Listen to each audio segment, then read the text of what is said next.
2009 peut être l'année de naissance d'un nouveau capitalisme, d'un nouvel ordre mondial. Et j'en appelle à tous les gouvernements. Aucun d'entre nous n'en sortira en faisant sa propre politique dans son coin, isolé de ce que font les autres. On ira ensemble vers ce nouvel ordre mondial. Et personne, je dis bien personne, ne pourra s'y opposer. Car à travers le monde, les forces au service du changement sont considérablement plus fortes que les conservatismes et les immobilismes.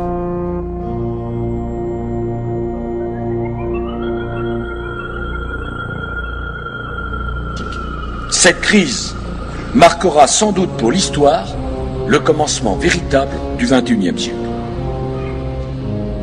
Le moment où tout le monde aura compris qu'il était temps de changer, temps de donner un nouveau visage à la mondialisation, temps de construire un nouvel ordre mondial, politique, économique, social, assis sur de nouveaux principes et de nouvelles règles.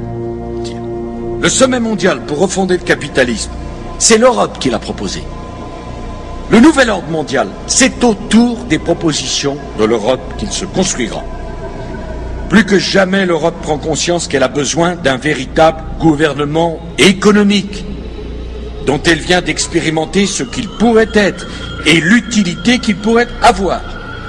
Ce gouvernement économique, c'est tout naturellement l'Eurogroupe qui doit en être le cadre. On arrive ce qui sera la meilleure antidote à la dangereuse tentation du protectionnisme, de l'anticapitalisme, du dirigisme bureaucratique que les désordres actuels vont immanquablement nourrir. Et le doute grandira si les Français ont le sentiment qu'on leur cache quelque chose. C'est la première fois que je m'exprime au nom de la France à cette tribune. Il s'agit pour moi d'un instant solennel, d'un instant émouvant.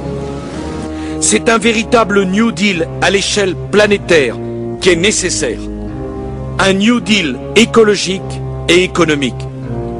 Au nom de la France, j'appelle tous les États à se réunir pour fonder le nouvel ordre mondial du XXIe siècle sur cette idée forte que les biens communs de l'humanité doivent être placés sous la responsabilité de l'humanité tout entière.